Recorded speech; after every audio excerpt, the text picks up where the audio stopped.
Voilà, dans la première partie, nous avons réalisé ces quelques fonds que j'ai classés d'un côté en couleur chaude et de l'autre côté en couleur froide. Et nous allons les utiliser et bien simplement pour faire des cartes. Alors vous voyez, il y a des fonds qui sont plus simples, avec une seule couleur ou une seule gamme de couleurs, et des fonds qui sont beaucoup plus riches, comme celui-ci par exemple, même si ceux-là ne vont pas ensemble. Mais par exemple, un fond comme celui-ci peut joliment venir enrichir un fond comme celui-ci. Nous allons donc découper nos fonds de cartes.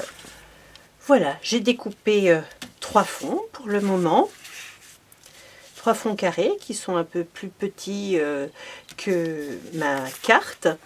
Et ce que j'aime bien, c'est pouvoir donner un effet de profondeur en intercalant un morceau de noir. Donc plusieurs solutions s'offrent à nous. On pourrait découper un autre morceau, alors couper un morceau de noir, puis découper un autre morceau de page. On va faire des économies. C'est-à-dire que je vais tracer à l'aide d'une règle et d'un crayon un petit contour comme ça d'1 centimètre.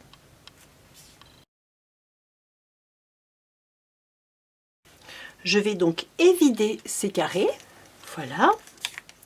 Et ensuite, ces carrés, je vais tout simplement les mater en noir pour les recoller par-dessus. Voilà. On peut également envisager, par exemple, de switcher. Ça pourrait être très exotique, très rigolo. Voilà qui sera le bon ordre pour moi. Je vais ensuite ombrer les bords. Et contrairement à ce que je fais d'ordinaire, par exemple sur le vert, je vais ombrer en ton sur ton. Donc Distress Ink verte, ici Crushed Olive. Juste un petit peu pour renforcer le contour.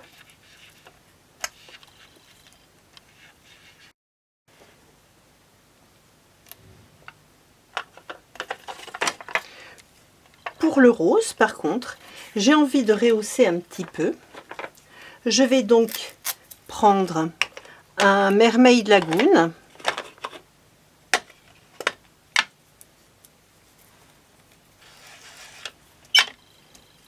Et comme c'est de la Distress Ink, je n'ai aucune difficulté à ombrer avec le noir déjà collé en dessous, puisque les encres Distress Ink sont transparentes.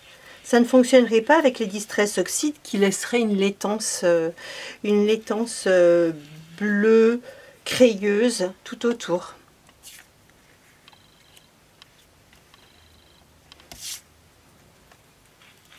Ça permet aussi de compenser l'absence de contraste qu'il peut y avoir entre ces deux couleurs, puisque je suis sur 2 fonds d'une base rose-violet.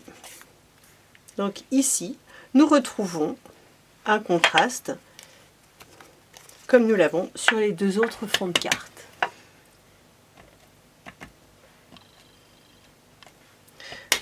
Je grungifie un petit peu le tout.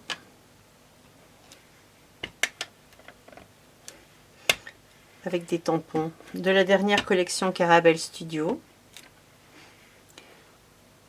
Cette petite bande d'écriture est issue de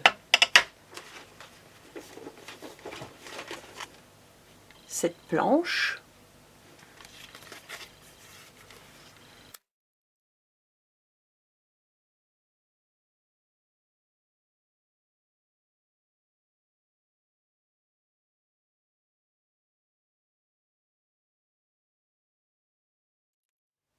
et naturellement quelques petites taches de bouchon à l'encre de Chine.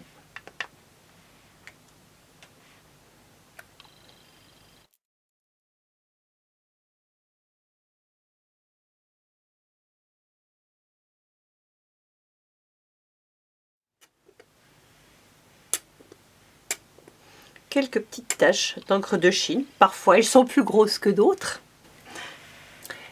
Et voilà, donc j'ai ajouté des éléments tamponnés, détourés et aquarellés,